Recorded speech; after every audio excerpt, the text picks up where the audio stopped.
box plots, sometimes also known as box and whisker plots. Goals, given a set of data, be able to identify the 5 key values. That's going to be minimum, maximum, median, first and third quartiles. In order to construct box plots, also be able to interpret box plots. All right. So first deal, this is review. You should already know it, how to find a median. All right. You want to find a median. Median is the middle number. All right. Small, median, large. Right. Middle number. So you need to first arrange your numbers in order from smallest to biggest or biggest to smallest if you want to find a median. So we got a 46. We got a 37, 34.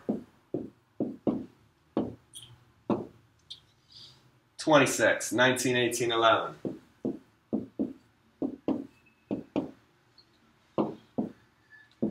Alright, notice me crossing them off so that I make sure I didn't miss one while I put them in order. Now, how do you find the middle number? You've done this before, I'm sure, in middle school, maybe even elementary school. Cross off the biggest and the smallest numbers. That would be the maximum and the minimum. Right, for later. Cross off the second biggest and the second smallest. Third biggest and the third smallest. And that number, after you put your numbers in order, that lies in the center, that is your median. Alright, that's a median. Now, sometimes you run into a problem, like in this next set.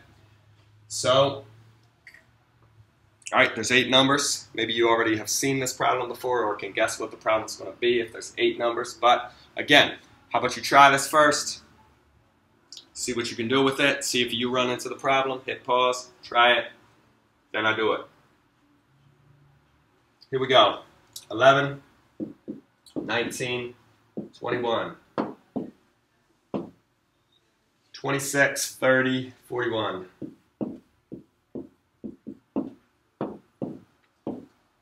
45, 53. Okay, put my numbers in order, start crossing off from the ends. Some people don't like to cross off, some people like to use different symbols. Okay, that's fine. If you want to keep all of your numbers in view, second star, third star, third star, and here's my problem. I end up with 2 numbers in the middle, okay? You got 2 options if you end up with 2 numbers in the middle. You are supposed to, if you get 2 numbers in the middle, find a number that is halfway between them, okay? So you can either, in your mind or on a number line, 26, 27, 28, 29, 30. All right, on a physical number line or in your mind, you can do some more median-like work and find the number that's halfway between 26 and 30. 28 is not part of our set, but it is the median for this set because it's halfway between the 2 numbers that fall in the middle. 28 is the median. The other way that you could get that always, every time this works, find the average of the 2 numbers. 26 plus 30 divided by 2 will give you that 28, all right? That's finding medians. Finding quartiles. Finding quartiles is very similar to finding a median. I've put a set already in order from smallest to biggest, 2, 4, 6, 2, 4, 6. Okay, there's my median, middle number in the set, okay?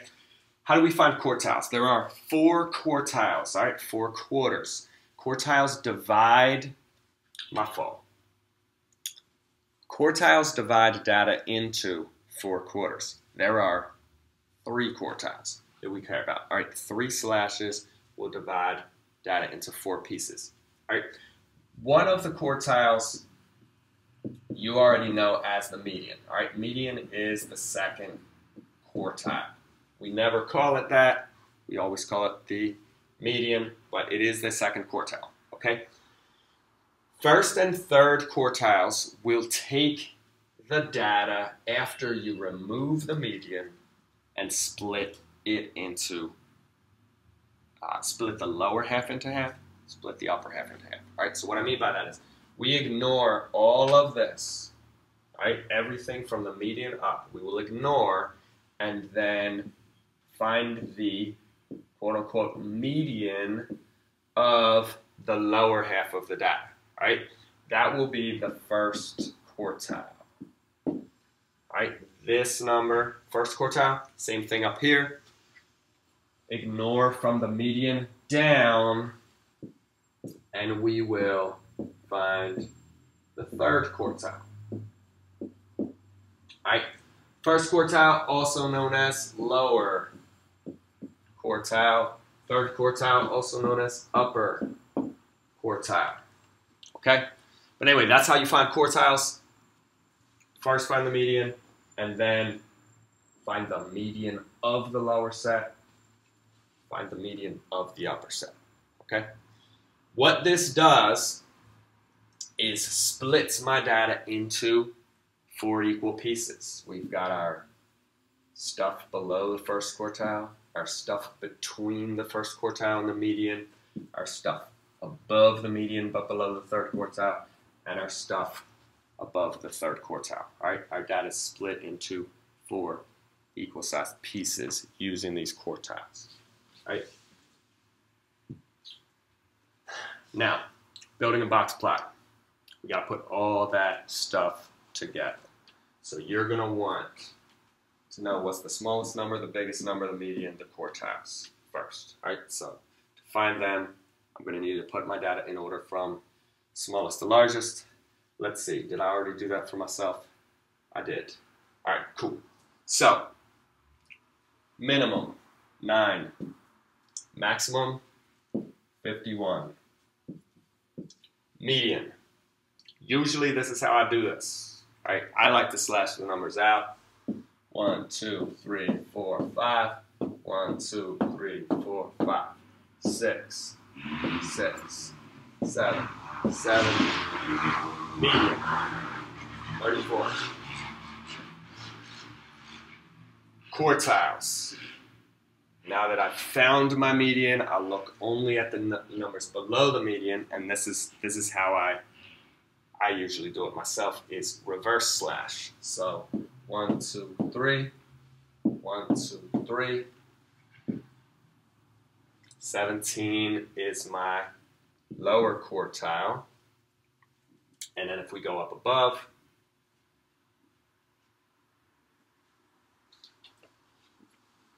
one, 2, 3, 1, 2, 3, 40 is my upper quartile.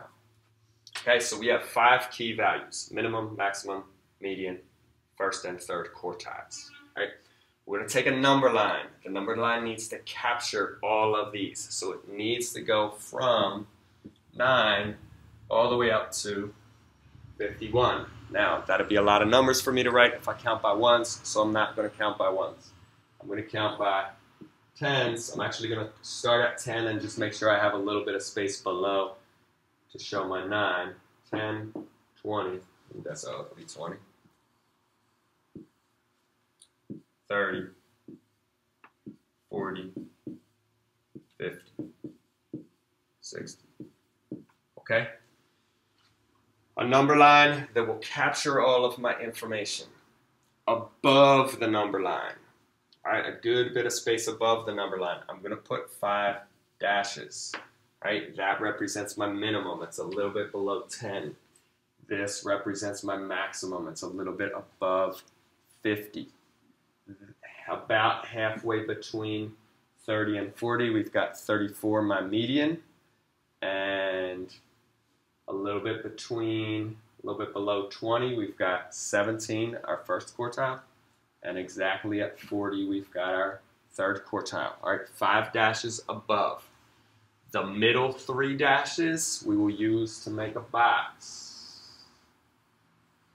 All right, the end, the minimum and maximum, we will connect to our box with what are sometimes called whiskers. All right, that's why it's called a box plot, also sometimes called a box and whisker plot. Okay, that is constructing a box plot. All good data displays have titles. I didn't give you any information that would give you a good title, so you would have to make one up if if I give you a list of random numbers. You might even call it that, random numbers. All right, that's building a box plot. We'll do one more. As an example, I actually would prefer if you hit pause and try this one before I do it so you can test, did you do well? All right, but I will do this one. All right, got to put my numbers in order. 206, 206, 204, 209. All right, 204, 206, 206, 209. 11, 14, 15, 18. 220, 225, 231.